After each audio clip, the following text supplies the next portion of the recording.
Hello and welcome to My Xbox and Me, episode 387. I am one of your hosts, MC Fixer, alongside the one and only Mr. Matt P. Video. How are you, Matt? I'm good, mate. I'm good. Look I at hope the everybody had smile. a Merry Christmas. Look at the smile, I'm feeling festive, mate. Merry Feeling Christmas. festive. It's over. I hope you all got really fat and you ate lots of sweets and you ate lots of chocolate and you got lots of video game stuff. Nah, for us, it's the beginning of December. Don't give them that peep behind the curtain. For us, it's the beginning. This is the first year ever that we have been. No, let me rephrase this. That a team of us have been, because that certainly weren't me, have been organised enough to, pre-record episodes out. So yeah, it's December 6th right now for us. Christmas hasn't happened. We haven't got our presents. Kresh hasn't done nothing. And Two Fresh Kresh, how are you? I'm doing good. Kresh, how was your Christmas, bro? Oh, my Christmas was amazing. Santa Claus came down my chimney. I left cookies out for him. Nice. He drank all my milk, which I was pretty mad because I left him a little bit, but then he went in the fridge, he ransacked it, took the rest of my milk. I was pretty furious. He took it all, man. But what video game presents did you get? All the video game presents. Oh, you got more? Wow. Yeah, everything. I got anything you would want, I got. I don't anything believe Matt would want, I got. So you got an uncle at Square Enix, Nintendo, PlayStation, Xbox, Capcom. The next Final Fantasy 7 that hasn't come out. Yeah. I've been playing it. It's great. What, 16? You've been playing 16 already? Wow. I've been playing 16 and the 7 reunited or whatever. I've been playing both. Bro, you've been playing Crisis Core, Final Fantasy 7 everything. Part 2. Well, Crisis Core is going to be out by the time this comes out, so cut that part out. Oh, yeah. Shit, I'll edit that. Actually, we don't edit. Yeah, so this is going to be pretty much a shit show of an episode. It's one of those filler episodes. It's like that episode, where they do it on The Simpsons and it's like a best of. It's not really quite that bad because we're actually going to do an episode still, but it's just as bad. It's still there. Every week when we've been doing the podcast and we've got to the end of the podcast and gone, we haven't got time for your questions. This is the week. This is the questions week. This is it.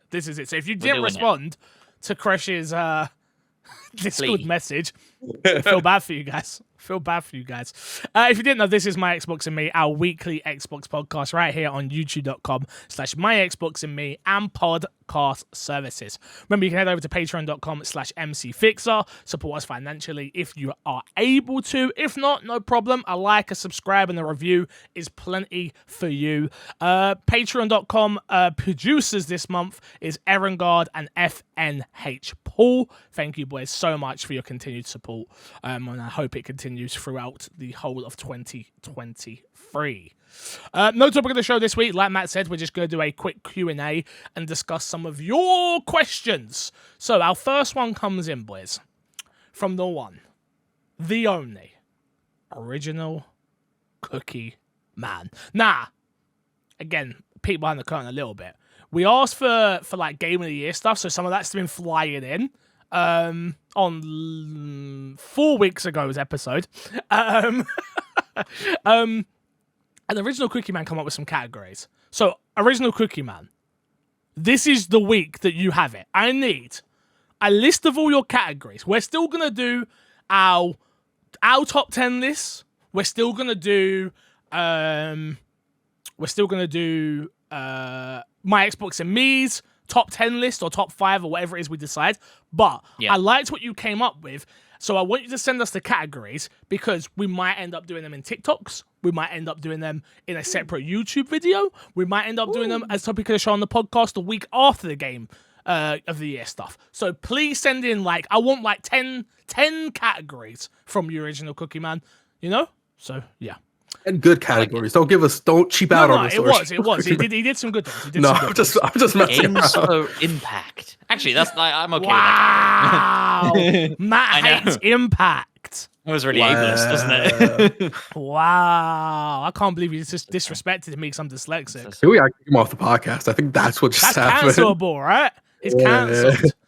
You've been cancelled. Stick it to the foil hat and get out of here, Matt. Get the hell out of here. He's still got it, hasn't he? Oh my god. Of course he does. You know what? Emma was working in here from home today, and she came in and she was like, "Why the hell is there a fucking tinfoil hat?" She doesn't listen to the show. Surprise, surprise. Shocker. There we go. Shocker. Shocker. Oh, I'm surprised anyone does, let's be honest.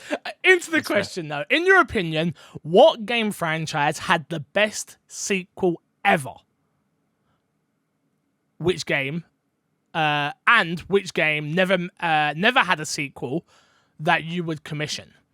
So let's start with the first part here. What game had the best sequel ever? I've got an answer. Can we rule out? Everyone knows what your answer is. Can we rule out the basic bitch answer? Really? No, you can't. It's not gonna be Resident Evil 2. It's not Resident Evil 2. It is, though. That is an answer. Okay. I think there's one game that the upgrade from 1 to 2 was so drastic. And people don't even realize it's on my top 10 list, like my top 5 games of all time list. Like, you wouldn't guess it. Oh, really? Assassin's Creed 2. Nope. Oh, okay. When you think of this game, you don't think of me. Yeah. No, you don't. When you think of this game, you don't think of me. Can you give us a hint? I think Like if I what say this genre one the game thing, is in? stealth. Splinter Cell? No. It's not Splinter Cell, not Assassin's Creed. Nope. I told you these would make good TikToks, didn't I? I told you this could be our content, boys. I told you. Stealth. Yeah, Stealth. A developer would definitely be too much of an answer. Yeah. The first game was iconic on the PS1. Oh, Metal Gear Solid. Metal Gear Solid 2 Sons of Liberty is the best sequel to a video game, in my opinion. I think the thing is with Resident Evil 2, obviously Resident Evil 2, my favorite game of all time. But that didn't have a jump from the PS1 to the PS2. You know? Like, if Code Veronica was the next game in the Resident Evil franchise, maybe I could agree with that. But I remember playing Metal Gear 1, and I didn't quite understand what it was back then. I was a dumb kid, don't get me wrong. Go on, Chris, you got something to say? Hit me.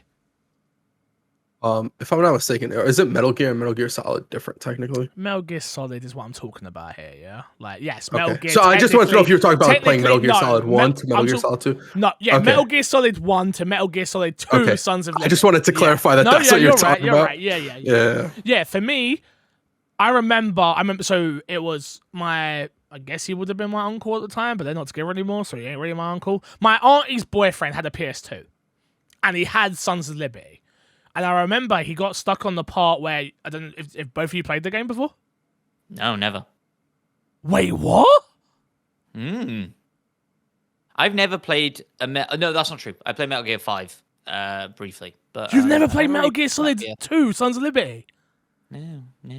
Wow. Yeah, no. That's shocking. So, the game had some mechanics in it, bro, that you just wouldn't... Like, when we talk about Kojima today, bro, that game blew my mind. Like, okay, there's little things in the game, like, you gotta go find where all these bombs are that have been placed across the map. And you gotta freeze them. But, again, I'm coming from a dumb kid brain. I'm not understanding that. So I'm seeing the bombs, and I'm just shooting them. Because I haven't got the...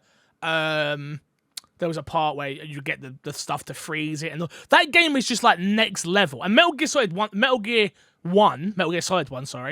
already had that, you know, with the key system and like going into the different rooms for different temperatures. And but even as an adult, I couldn't figure that out. I had to watch it on YouTube when I went back and played it.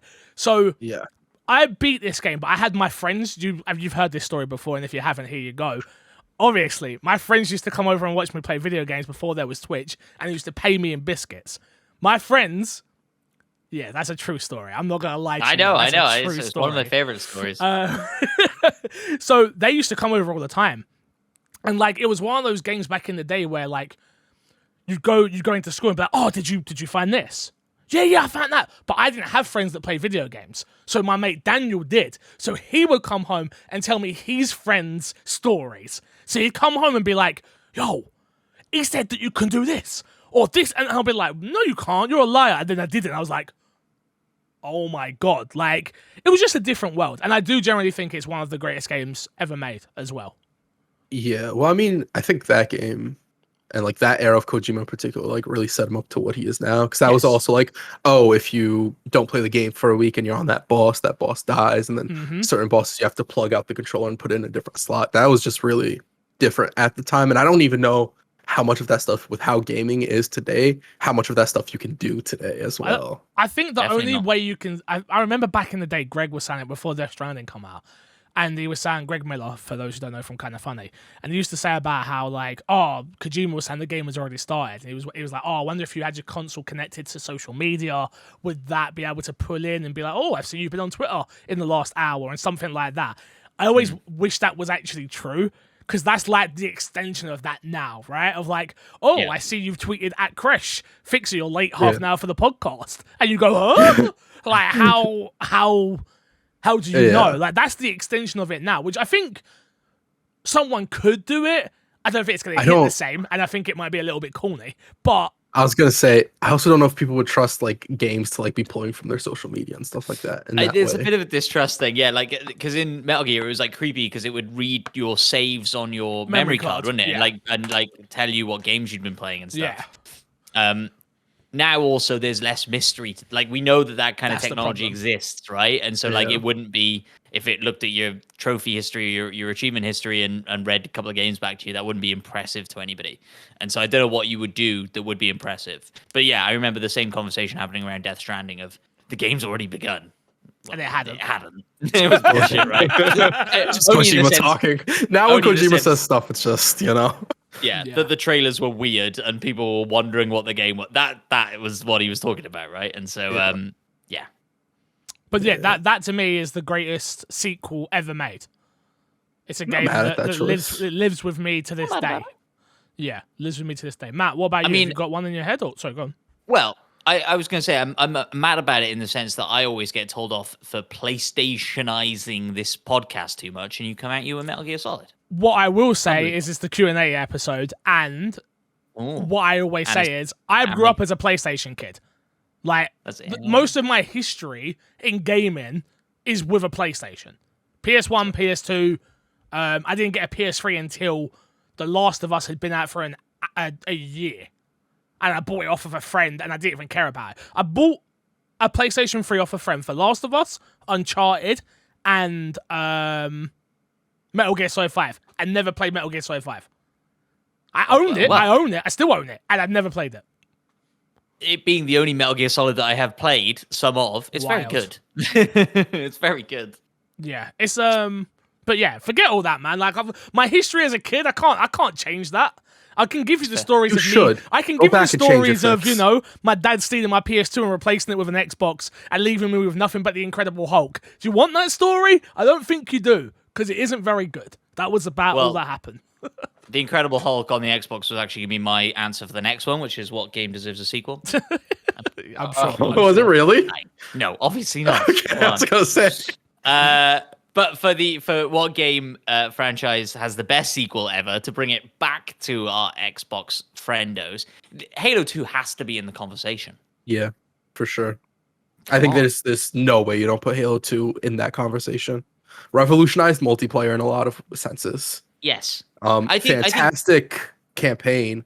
Having you switch 100%. between playing Master Chief and then playing what's his name? Why am I forgetting Arbiter. his name? Arbiter. No. Yeah, it was the Yeah, Arbiter. it was Arbiter. It is Arbiter. You don't Even I care know about it, that. Fix, but this was Even big I know. stuff. No. That's not. I missed out on. See, the way I just spoke about Mhm. Sons of Liberty is the same way you probably were in the zeitgeist for Halo. Oh, Like, I wasn't in the zeitgeist for Halo at the time. You crazy? oh yeah, I forgot you. Yeah, no. Yeah, no. Yeah, Matt was. young. I'm Yeah, giving of the course equal Matt treatment was. for Come on, Metal you Gear look at Solid this guy. 2. You know full well he had everything. Look at him. We know. We know. That's why he runs out this podcast so well. But yes, echo everything Crash said. I think it's easy in this with this sort of question to go, oh well, the first one was really good, and so the second one being really good doesn't make it the best sequel ever. Like, I think there's like that weird sort of notion that like we were saying with Assassin's Creed, like the first one, a little bit shit really. Second Yeah. one, incredible, and so people talk about it in that way. But yeah, you're right. Like the first one brought first-person shooters to consoles in a way that worked. The second one made online a real thing. Yeah, I And still didn't have multiplayer a internet. real thing. And so I didn't have it in Yeah, there then. A lot I of didn't people get- didn't, and I that's didn't why. get in there until I was 18, boys. No, that's a lie. I was a little bit younger. I was gonna say that doesn't seem right. Yeah, no, I was a little bit younger. That's not true. There weren't 18. I'm embellishing the story there. I was 14. I wasn't playing Halo 2 online, obviously. Like it was all split screen. It's just like you can't deny its impact on that as well. 100%. In the same way that you can't deny a lot of the stuff Metal Gear Solid 2 did, which was So really, really creative. Are you both picking Metal Gear? I'm not picking no, anything. Metal yet. Gear, sorry. Uh, I meant well- Halo. Halo. I'm No. torn. Halo's not my answer. Oh.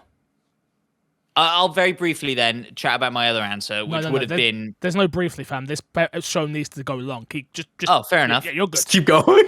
Allow me to wax lyrical for a second, for an hour. Yo, Wax lyrical. About Fallout 3, which is a fucking phenomenal not a game. sequel. That's not a sequel. No, Why Bennett. is that not a sequel? It's not a sequel. Why is That's that the not a third sequel? game in a franchise. It's Because not if we're the doing that, then I'm talking about No. Devil May Cry 3. No, it's the second game in the franchise. A sequel. Fair enough. I take it back. Which follow up is the best? Which All right, sequel then. is the best? We need to go long, so I'm going to come up with another one. Fable 2. There we go. Yeah, Move fantastic on. Fable answer. 2's a Fantastic legit answer. Yeah, no, Absolutely, that game. it's the best game in that franchise. Another game that changed my gaming experience. I remember agree. playing that and seeing the orbs go. That was technically my first MMO that wasn't an MMO, but you understand what I mean by that. I remember some guy gifting me a bunch of money, and then I was just rich and I could go around buying everything. Ruined the entire game for me, really. But it was still a an experience you magical remember. moment that you have, right? Yeah. No, yeah, Fable 2 is 100%. Bro, you don't understand how excited I am for the new Fable. Like, it could Yeah. be so special. But the problem could is, be. it could also be trash.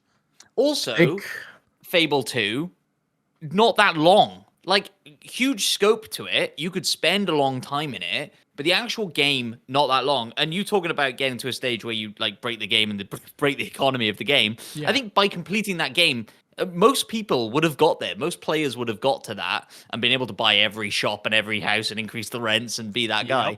And yeah, really just special game. And I think that was sort of one of the first games I probably played that had more scope to it than I expected from a video game at the time. Like the fact that you could buy shops and houses and rent control and all this stuff.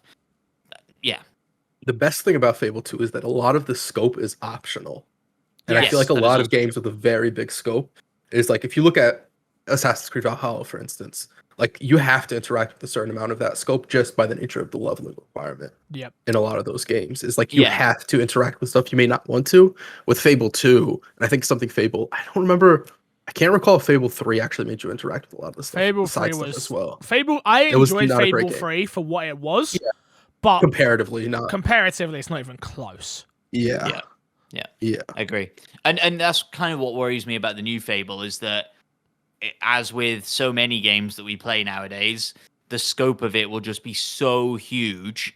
Like Gotham Knights is an example of like, why are you making me run around and scan a drone in the sky? Yeah. Like, there'll just be boring fodder in there that won't be fun, and I'll be met with a million currencies and all this crazy shit. Let's not bring Gotham Knights into the conversation at all, because there's very little I think that game does exceptionally well, right?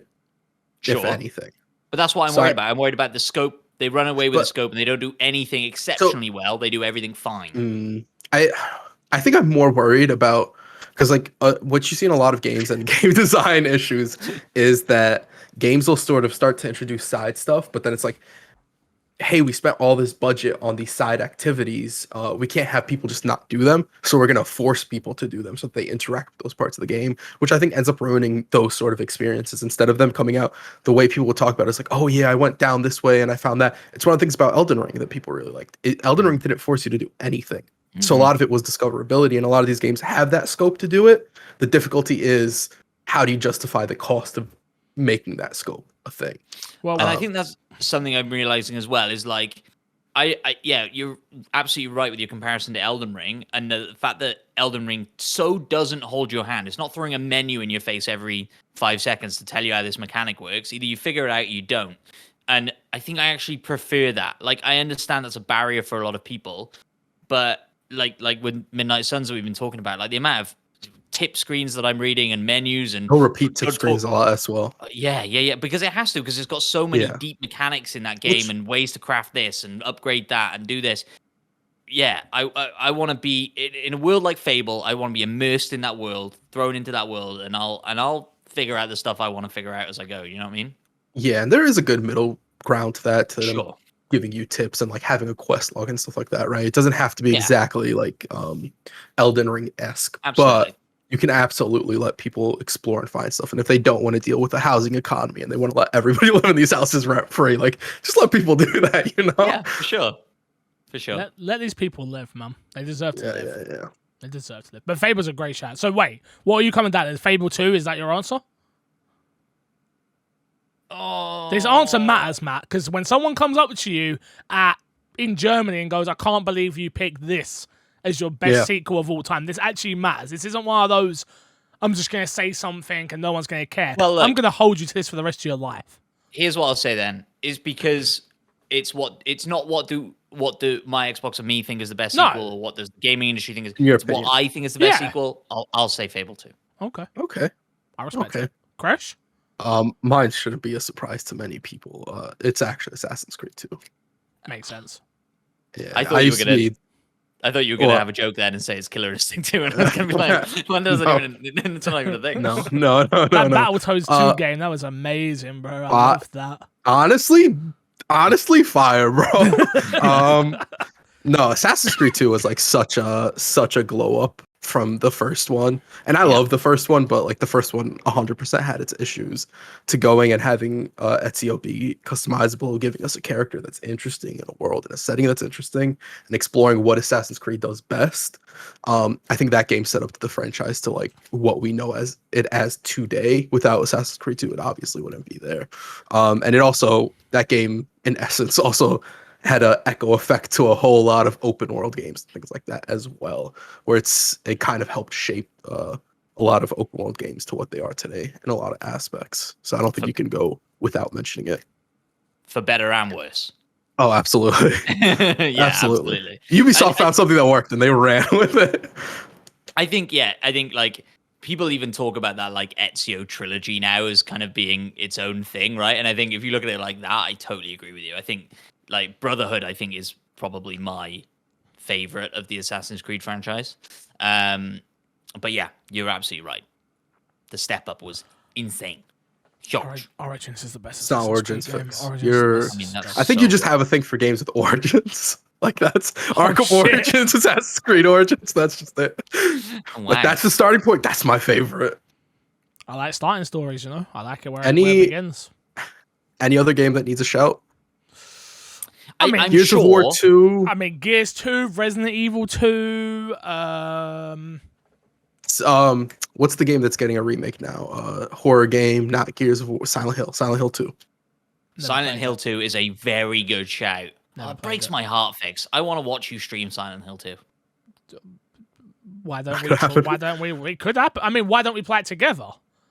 This is what I mean. We could do something like that for a live stream on my Xbox and me. We could. We could We before could. the new one comes out as well. Go through them all. Problem is, Matt, you're a very Oh, busy man. hmm. You're a very That is busy true. guy. Like, That's very true. That's a very good point.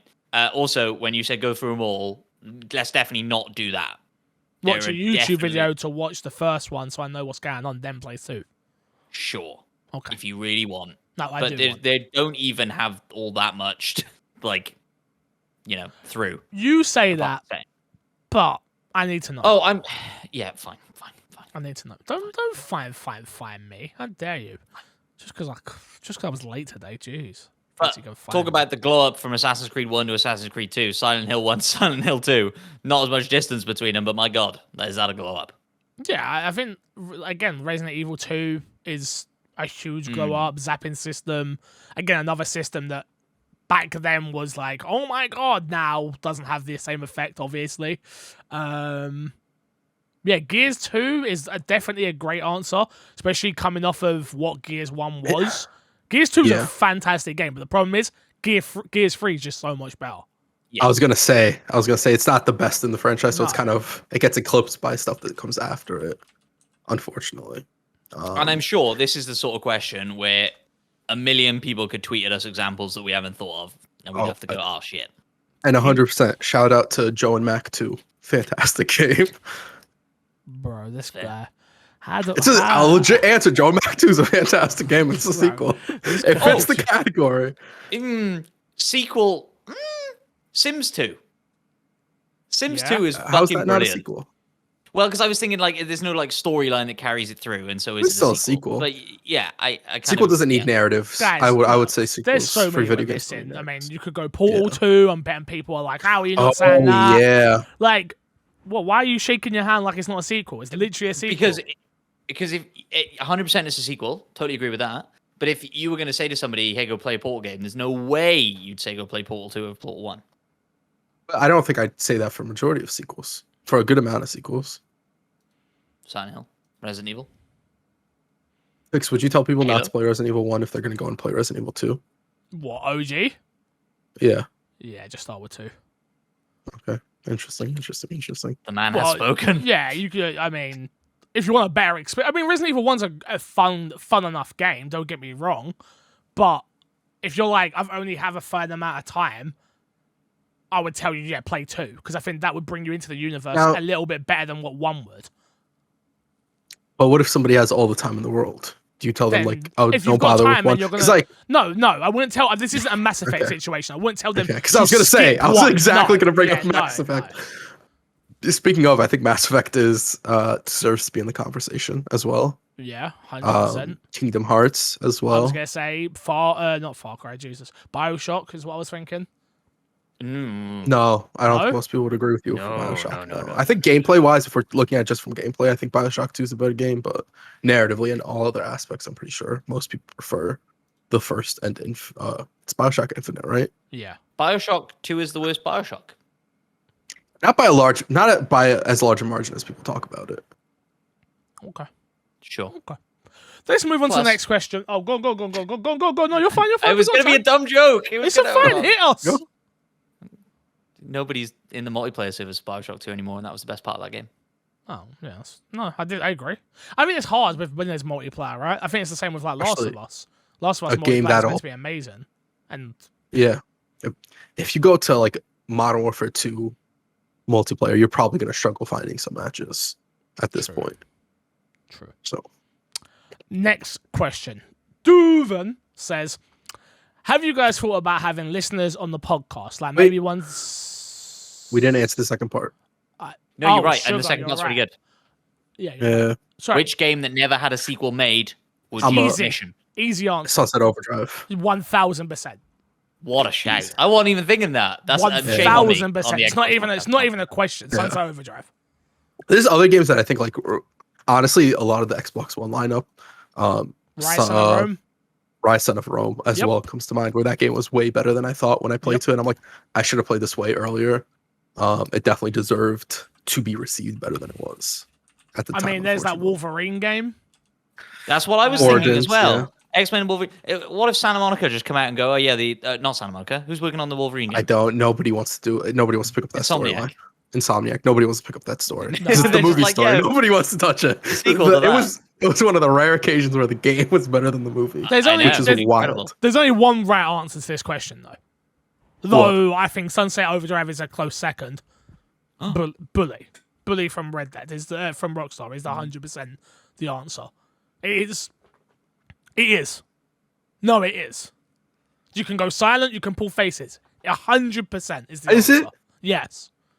Is it? Yes. I don't think so. You're wrong.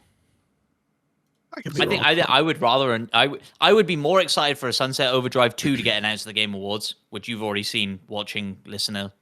because we're You'll know it's pre-recording. there. But you'll know it. It's already been announced. Sunset Overdrive 2 and Bully 2 both got announced at the Game Awards. Let's see And which I one had went- more hype. I got more hype for Sunset Overdrive 2. I think consensus would be with you, Fix, but I don't think to say that Did you it's play the it? only right answer is Screw correct. that. Bully, I played it a little bit, not a lot. All right, that's fun. And then there's one other We're gonna answer fall that out. deserves honourable mention: is Simpsons Hit and Run. Well, sure, 100% agree with that. Yes. And I think of all those three, if Hit and Run 2 gets announced to the Game Awards, people will lose their fucking minds. But Dating it'll us never at the happen. Game I will Awards, tell you goddamn, something. It was 4 weeks ago. Jesus. Sorry. I will tell you something. Simpsons Hit and Run 2, if it ever comes out, or if it had ever come out, it would be the most disappointing game for people. I do not think 100% people agree would with like that. 100% agree with that. Yeah, But- I think people But hold like- this fake opinion on that game because they have so much nostalgia for it. well, yeah, and plus it was the game that your mum would let you play, which was GTA like. You know, if your mum wouldn't It- let you play, I was fine. I could play what I wanted. But if your mum Yeah. wouldn't let you play GTA, but oh yeah, you can play Simpsons Hit and Run. Why not? It's The Simpsons. How bad could it be? You know. There is a guy who started uploading YouTube videos like I 6, saw. 7 months ago, building it in Unreal Yep. 5, and he's getting like 500,000 views of an episode. And it's just him trying to build Hit and Run in Unreal 5. Madness. That's great. They don't got to make another Hit and Run. They got that guy. They got that guy. Yeah, we can't ever release it or do anything with it, but yeah. I mean, he can. I think you can put it out he for can put it nonprofit. out for non-profit. Yeah. Yeah, I don't know if that's the plan or what, but yeah. Yeah, a bunch of Resident Evil people do that with like remaking Resident Evil games. So, yeah. Next up from Duvan, who says, "Have you guys thought about having listeners on the podcast? Like maybe once a month, people can opt in to join the podcast, or certain tiers on Patreon you get in the selection pool." No. Most people don't know how to podcast, and most people are not here for a good conversation, and most people want to come on because they think it's cool to be on a podcast. It's the same thing of why it's very hard to hire for my Xbox and me as well, because people want to do the podcast, but they don't want to do the other stuff that comes along with it. I don't think charging anybody to come on this podcast with us is the way to go. We are just three dumb idiots that talk about video games. If something, we did it with Moody back in the day. We've had fans on. Don't get it twisted. People that can be trusted, that have done their own podcasts, who have uploaded YouTube content, who are well known in the community. We've had Mackie on. We've had Crash started off like that. We've had Moody. We've had loads of people, loads and loads and loads and loads of people. But we're now in 2022. It's a very different landscape, and there's a reason we don't even have guests on very regularly, because it just doesn't work out. Timing, I was late half an hour today. The boys are not upset with me. They're not annoyed at me. Sometimes it happens. And, I mean, he can pull faces. I'll beat him out. I've got no problem. No, but you know what I mean? Things can happen. And Yeah. we're not a full-time podcasting crew that gets to do this whenever we want. We fit it into our lives, not the other way around. Not the So I don't know about what your guys' opinion are on it, but No, I think I echo the sentiments pretty much. I think a lot of people want to do podcasts, but it's also very different. Because I remember, like, Fix will tell you, I've changed a lot in how I am on a podcast from how I first was. It's very, like, you can't have downtimes. You have to keep the conversation going.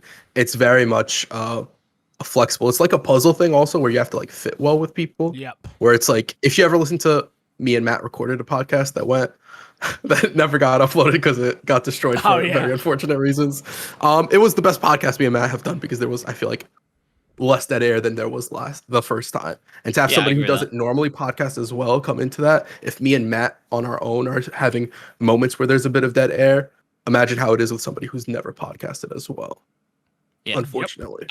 I'd go even further, Crash, and say that's the best My Xbox and Me episode ever recorded. But Agreed.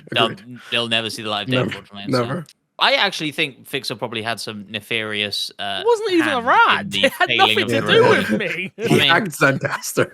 We'll never know. Yeah, Zencast has never failed us before. You messaged me the day after going, yeah, so we need you to do a podcast with Crash because ours is broke. Okay, great. Cheers, boys. I was hoping for a day off, but no. Okay. Sorry, boss. Sorry, Yeah, it boss. happens. But no. I think there will be opportunities to play games with us. There will be opportunities where, especially in the new year, there's a lot of opportunities that are going to come about. But no, and unfortunately, people only want to come around when you're doing well because they think they can gain something from you. Been there, done that, got the t-shirt.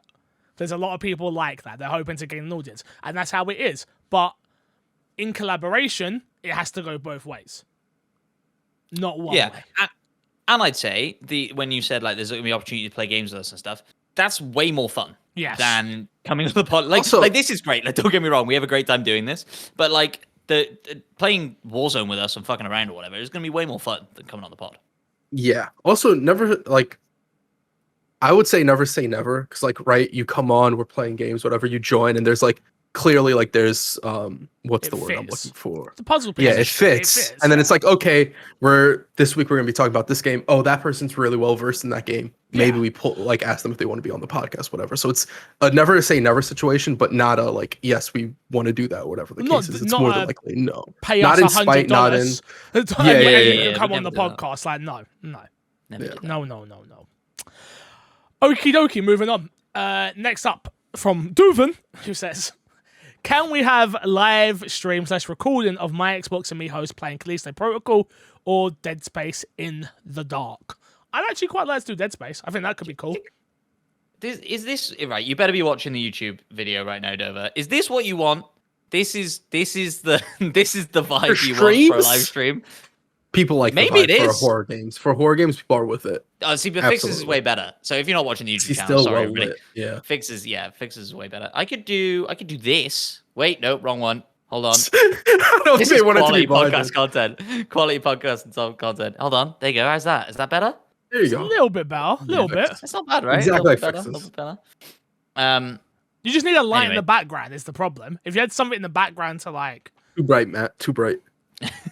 This was a fun audio segment for you guys of us fucking around with our cameras. And No, messing around. yes, and I'd love to do it. Again, I think it comes down to my Xbox and me listeners. If you are an editor and that is what you do, you edit YouTube videos, edit podcasts, produce content in terms of being a producer, hit us up. Hit me up in my DMs 100%.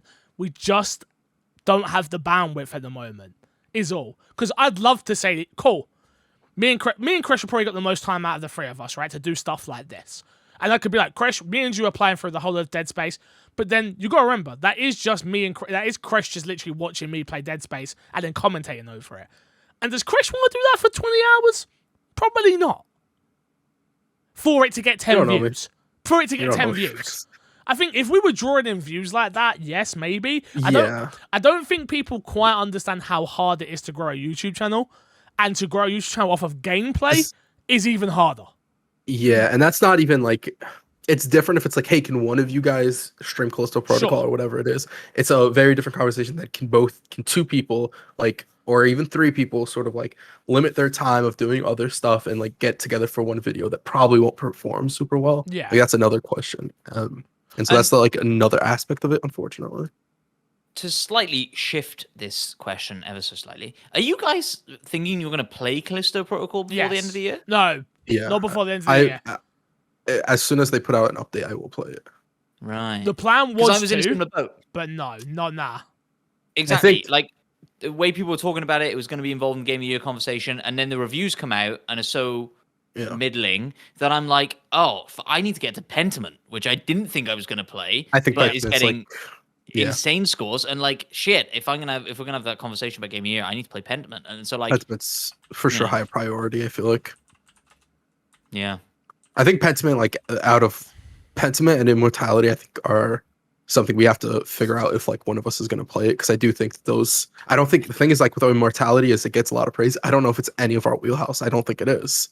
well, What, and this is Pentiment? part of the problem. So no, No, not Immortality. Pentiment, Immortality. The Oh, one with like actual Immortality. people in it. Yeah. Yeah. Yeah, and that's part of the problem is that when before Immortality came out, me and Emma started telling lies, and we were like so not like we finished I don't it, like but like it. we so not that into it, and Yeah. so it's kind of put a downer on Immortality or my Mm. excitement to play Immortality a bit. But yes, the way people are talking about it, I'm sure we need to try it out at least. Yeah. But I also think that Pentiment potentially is a little bit of a me and Emma game as well, so that makes life a little bit easier. Yeah. But it's also so long, too long.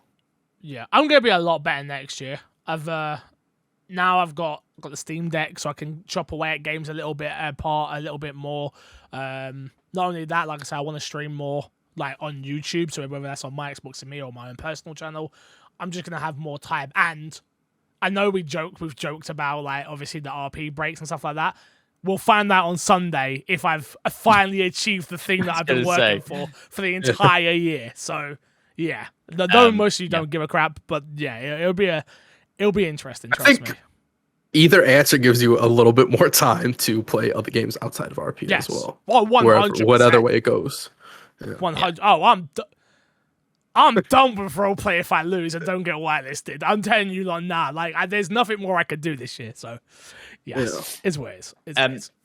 But yeah, I totally agree with what you were saying about the Steam Deck and having like a handheld to help you chip away at stuff. I've been playing Vampire Survivor through xCloud just with the touch controls on my phone, and it's fucking great. And so, like, yeah, any like way I can chip away at games like that, 100% agree. That is the way to go. Next question is from our boy, a wild army enters, who says, just overheard two co-workers talk more like fanboys over their preferred console. One was Xbox, the other was PlayStation. The conversation turned to what they want to see in the next-gen Xbox Series 2, PS6, Switch Pro, which wouldn't be Switch Pro, but sure, I understand you. I mean, I'll go with it. And they were talking about less cross-play games and more multiplayer exclusive games. They didn't touch on specs from what I heard. My question is, what would you like to see in the next gen? I personally would love to see more cross-progression games, even with some mobile titles. More genre-breaking games like Splatoon is a shooter, but the focus really isn't on killing the other team. And for specs, at least consistent 60 FPS display in 144p. Each console coming with a 2.5 terabyte out of the gate. The packed-in controller is the halfway elite one, and the ability to pre-install if you choose physical media on release. It's a big old question, Yami. I'm not gonna lie. We're only 2 years into this gen. Yeah. Let alone so next far gen. I'll be honest with you. Again, I'm so happy I've said this before. I'll say it again. I was wrong. And I was wrong. I was pissed when Xbox moved into PC. I was one of the fanboys that was like, you're taking away my experiences. They were so right. I'm a PC guy now. Like, I've been a PC guy for a while. There are certain experiences that I will still have on Xbox, like Crisis Core, I'm gonna play through on Xbox just to prove a point.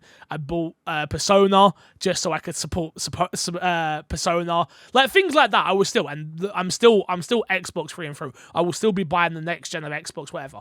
I couldn't give a crap what's inside of it because it's probably not going to be as good as my PC. Yeah, no, Sure. absolutely. I think I agree with like the consistent 60 frames per second and 1440p. Yeah. I think that should be something that next gen consoles for sure try to hit consistently. I think 2.5 terabytes will never happen out the gate. Agreed. I think that's way too much. And there's so much money left on the table on externals and all that sorts of stuff, especially with Xbox and the way they do their external hard drives, especially with also the way the hard drives work on the systems now.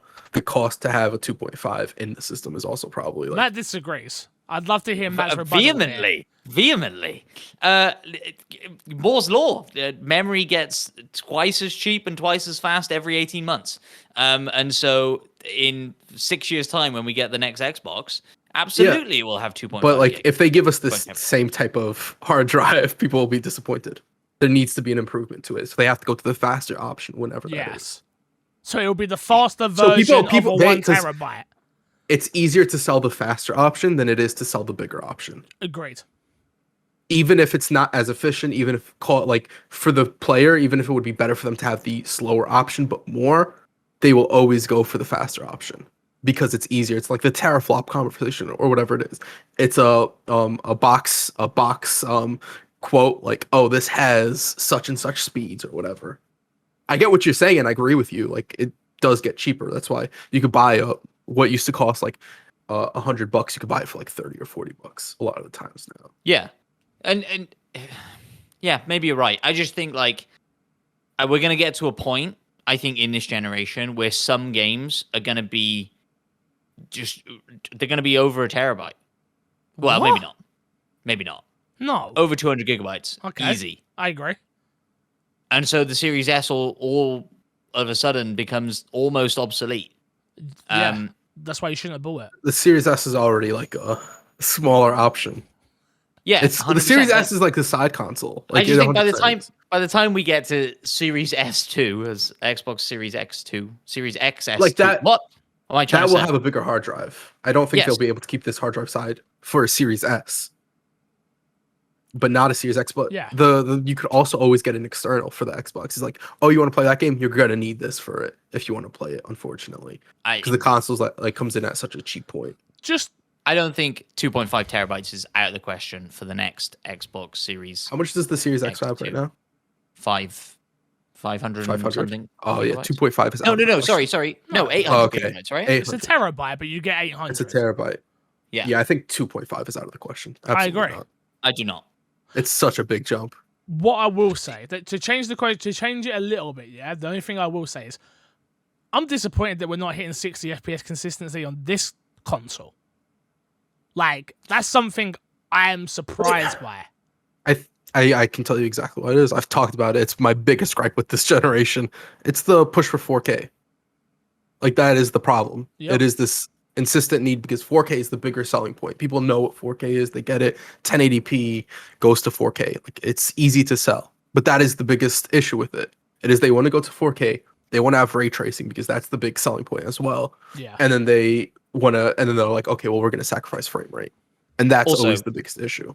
And another sort of nail in that coffin is that everybody's been going out and buying 4K TVs.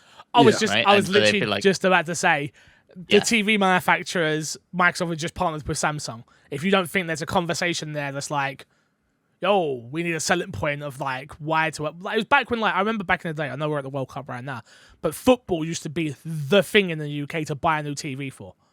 Like, when you were making your upgrade, it was like, the World Cup's here. Look at the pitch. It looks so much better now. And I remember I had friends who would go out and like, yeah, get a new TV for the World Cup. And I'm like, really? That's why you're getting a new TV? Interesting. When I was chatting to the guys at LG went about their OLED Flex, which is this their top of the line OLED model that can go from a flat screen to a curved screen with the press of a button. And they were like, "Oh, we need to get out before the World Cup." Yeah, see? You think England fans are going to be buying a $3,000 TV that goes from flat to curved? This is so fucking niche. I know. No way. But you'll be surprised.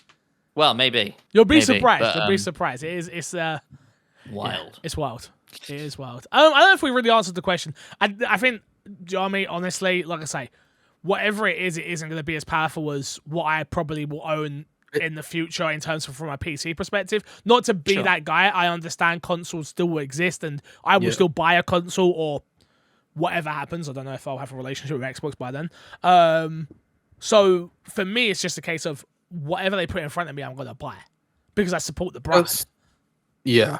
I just want consistency. I think that's what, like, I think there's just so much wiggle room for a lot of stuff of, does this have a performance mode? What are the differences between all these modes? And unfortunately, that's something I don't think we'll ever get because a lot of that is developer side as opposed to Xbox on Xbox's part. Unfortunately.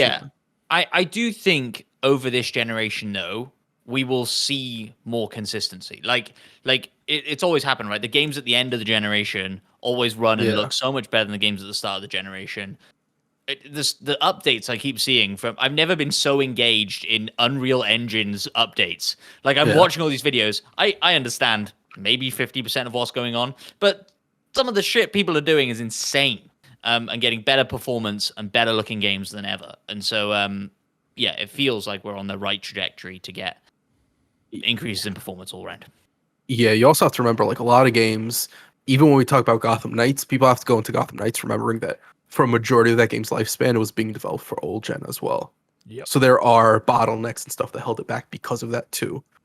And games being developed for old gen have And issues the in general, like same Halo Infinite. Thing is gonna happen with Harry Potter. The same thing is gonna happen with Harry Potter. Talk about like God of War Ragnarok for a second. Not an Xbox game, but it is a PlayStation game. That game isn't like a huge improvement over the first one. It's on PS4 as well. Like, that's just always going to happen when you have to include the previous generations of console. And for this, because of COVID and low manufacture rates, I feel like we've had a longer period of games sticking to old consoles as well. Yeah. I agree. And I think, like, so many people bought that last generation consoles. Like, it's so hard to justify the, like, oh, you're going to leave all these people who bought PS4s behind, like, all those sales, especially on a game like Harry Potter, which has like so much mainstream zeitgeist. There'll be people who haven't turned on their PS4 in years, but turn it on for Harry Potter. Do you know what Agreed. I mean? So, Moving on. Wheelie Average says, do you think that gamers thought 2022 as a whole was slower than it actually was for games? Everyone seems to have realized recently that maybe it wasn't as slow as they thought, Fix included. oh, cool. That. You fix. Shots fired.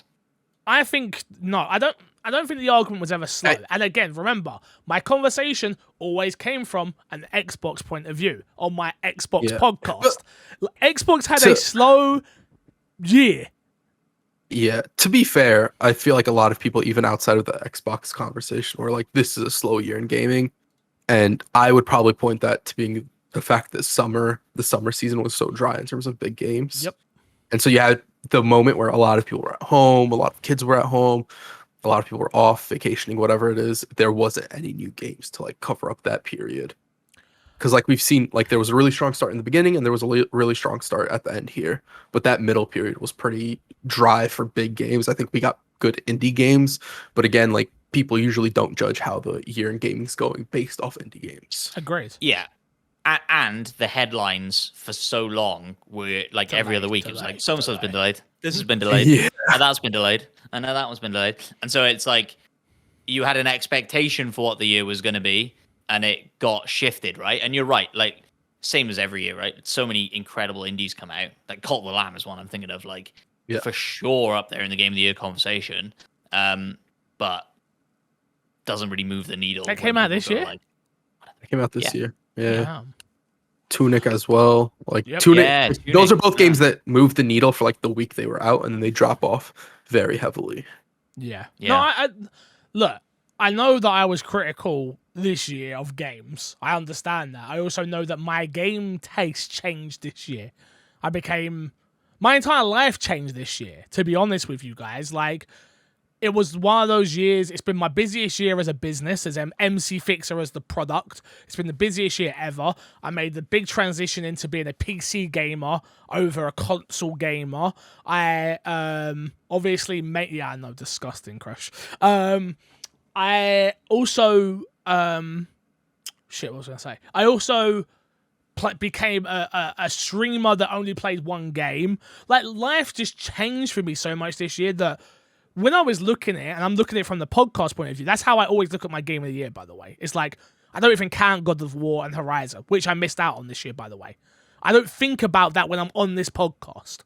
I don't think about that as a overall great year for gaming. Those two games are 10 out of... Well, one of them's probably a 9 or 10 out of 10. Horizon's probably a 7 to 8, yeah? Like, great experiences that you can have.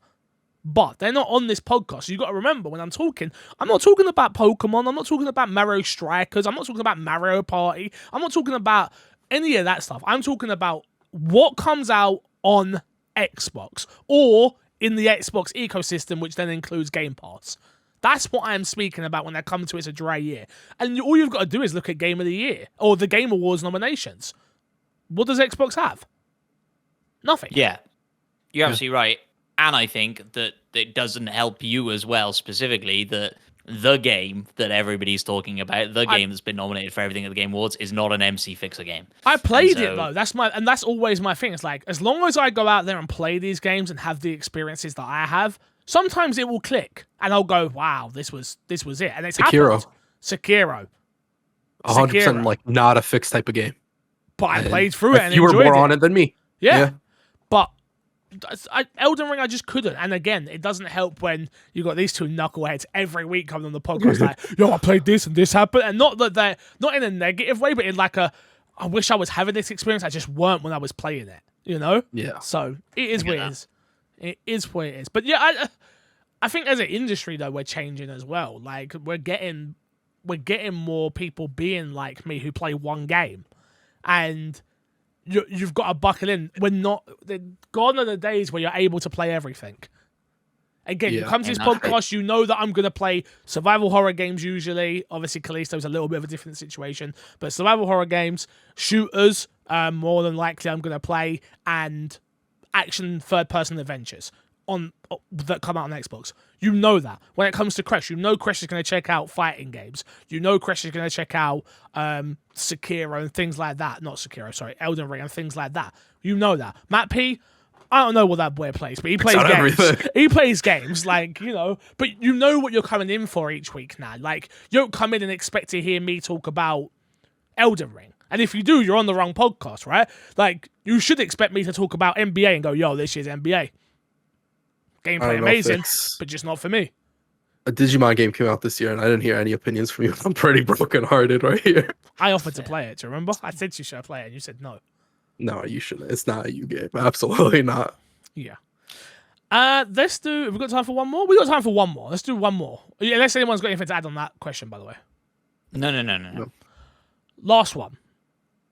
What games do you... Sorry, this is from Original Cookie Man. What games... I feel like this one should probably be left for next week's, no? The next bank one we do. Say no more? Well, which one of these three would you like to go with then? Because they're all three are all good. Let's go with the last one. Okay. Yeah. I like that. Who are your most favorite / least favorite NPC characters and why? I'm personally not the biggest fan of the Cole Train from Gears, as he comes over as too much of a walking hype train stereotype. Your horse in Red Dead games would be a fave. Great listener. What? That Cole Train is the hype train stereotype. That's what he's meant to be. Yeah. Both Origin Cookie Man, you know we love you, but both of these opinions are bad. The horse in Red Dead that will just run fly out into trees, To be fair, and send you flying is a terrible companion. That's the dumb horse in Red Dead 2. Red Dead 1 horse is a lot better. True. I won't let you slander it. In the Red Dead games is what he says. Yeah, so... I'm gonna ignore the second. I'm gonna ignore the S, and I'm gonna assume he's talking about the first Red Dead. Favorite and least favorite. I mean, I've always been a sucker for Marcus Phoenix from Gears, to be honest with you. Quite a relatable character. I like his story. Nothing in Gears of War do I ever go, Marcus wouldn't do that. Ever. Yeah. In the entire series. So he's probably up there as one of my favorite. Marcus Phoenix, playable character, not an NPC. Oh, sorry. Well, questions about NPCs. That's actually, yeah. Playable characters are not NPCs. But he's not playable. NPCs are not playable characters. Okay, sure. In 5, he's an NPC. That's so you're only including Marcus Phoenix in 5, nothing outside of 5. I'm taking over the I know entire what you're doing. Yeah. Okay. If I don't know. I don't really. I'll be honest with you. I don't remember names and stuff. I think my favorite NPCs are the ones that just they add to the story without. Obviously, they're meant to add to the story because that's why they're designed. But when they add to the story without meaning to, so it is like when you walk into a Witcher 3 is a perfect example. The frying pan lady. I don't know her name, but she's one of my favorite because it was a storyline that I just wasn't expecting, and it was a lot of fun, and it didn't take up too much time, and it added to the experience. I don't know what her name is, per se. I think the best ones are always the ones that leave you thinking or answer a question that you didn't realize you needed answering. Do you know what I mean? Yeah, I got you. So, yeah, it's hard. Well, Cole Train's playable if you want to be technical. Cole Train's playable in the multiplayer. Yeah. He's playable. It's not the... I get what you're doing. It's not the same, and it's not the same. Playable. It's not the same. Absolutely not the same. We're not going to get into this argument. A no-brainer one for me is Wheatley in Portal 2. I think like any character in a game like that like carries you through a game like that is probably really important to the game. And Wheatley's just really well written. Stephen Merchant, great actor. Come on, what's not to love? Yeah. I'll be honest, in my mind, I know we called out fixed for playable characters. In my mind, when I read this question, all my mind went to put was playable characters. Non-playable characters. I'll call somebody else out. I don't know their name. They definitely have a name. But the barmaid in Megaton in Fallout 3 is fucking brilliant. She has a great quest line that shows you around the world, and she's just cool. Tiny Teen is my favorite NPC. There you go. That is actually Tiny Teen is a good champ. That's actually a really good one. She's funny. I find her humor funny. I find her enjoyable. I find anytime she's on the screen, it's fun to be around her. Yeah, she's probably one of my, I won't say my favorite, because I guess if I thought about this a little bit harder, I could probably come up with a different one. But she's one of my favorite NPCs in a games world that I enjoy. I'm trying to think of like Xbox related ones, and I can't. Like, I think a lot of the Gears of War ones, but like Dom is one that comes to mind. But Dom, I think, is very much in the He's same playable. category as Marcus Phoenix. Yeah, if you can argue for like Coltrane and stuff like that, you can't argue for Dom. No, so if you I play agree. co-op, you play Dom in every game. He's available. So yeah, I don't know. I don't think we should get too hung up on this NPC, the non-playable character bit of the question. Mm. I regret You did it already. shutting and fix it down. I know. You did it. I mean, I think if I go non-favorite, I don't know. got I don't like favorite. kids. I can- Like, I'll be honest with you. My least favorite. He's technically playable. Who? I'm not gonna say it. Say it. No, I'm not saying it. Dare you. I'm not saying it. Double dare you. I'm not. I'm not Triple saying it. dare. I'm not saying it. I'm not saying it. Quadruple dare you. I'm not gonna say it. Tell me afterwards. No, I'm not telling you. Wow. I can tell hurts. Matt. Damn. Yeah, you got, Ashley in Reds 4 springs to mind as a least favorite non-playable character. I respect that. Mm, She adds nothing to the experience of that entire game. She makes it actively worse. I agree. I know she is agree. the entire point of the like horrible character. Go save the. But you can thing, tell that but- story without having to have her with you. Yes. Mm. So I agree. I mean, yeah, no, there's Resident Evil. I've got a few. I've got to be honest with you. Oh, yeah, of Resident course. Evil. I've got a few that I'm like, Billy. Of course. No, I'm joking, Chris. Calm down, Chris. Calm my down. God. How many times did I tell you not to shit talk Billy, bro? We've had this conversation before. I will take a plane flight to England and beat the shit out of you, and then come back in time for dinner just for shit Also- talking Billy. I respect it. Billy very playable though. Yeah, he is. I was taking the piss out of Chris, mainly, to be honest. Yeah, I get it. Yeah, no, I can't think. I can't really think of any. Pikachu. He kind of sucks. Would you consider Pikachu playable? Is the question. No. Well, Play in as Pikachu. Pokemon Stadium, Pikachu. Pokemon Stadium is such a good game. One moment, underrated. Great Smash. Pikachu is playable in Smash. Oh crap. Therefore, you can't have Pikachu. Is it a dumb Yeah, question? we're getting It's into a a great bad question, part but of it's this. a dumb question. Yeah, we're making it a dumb question right here. The three Yeah, of we us are are. making it a dumb That's question. true. Let's plug. Look, go on. You got one? You got more? We got more? I was just gonna say a good NPC that I didn't talk. It's not on Xbox, so I apologize for bringing it up. But Ellie from Last of Us. I think thought it's a really that, good but she's NPC. playable. In Last of Us 2, that's not the same. She's not really. You play her a little bit in the first person, but in the first game. But I wouldn't consider. her She's a playable definitely character. playable in the first game. Definitely. She spends most of her time yeah. as an NPC. Of course. She's playable. No, I yeah, wouldn't there's a consider big that section playable. of that game where you play. Yeah, of course. I'm chatting shit. You're wrong, Crash. I'm not wrong. Definitely wrong. If we're doing it No, like no. that, we're done. Let's plug, and get ourselves out of here. We're going to go around in circles. Matt, what you got to plug this week, my guy? Ah, what am I playing? I just wish you had a good Christmas, and I hope you have a good New Year. It's been a fucking good year, 2022. I've been enjoyed it. It's been decent. Crash? Next time I ask for questions, if you guys don't leave questions, I swear to God, I'm gonna get so mad. Damn, that's how you're going to end them. Oh, This is the God. That's the Yeah, last thing you're this going is to the say last. to the people in 2022 is that. Have a good New Year as well. I respect it. From us at My Xbox and Me, I hope you had a good Christmas. We hope you had a good New Year. Thank you for watching us and supporting us throughout the entire year. It's been an amazing journey. Again, we've said it before, we'll say it again. We are continually trying to grow, get better, and keep making good content for you all. And I hope that continues in 2023.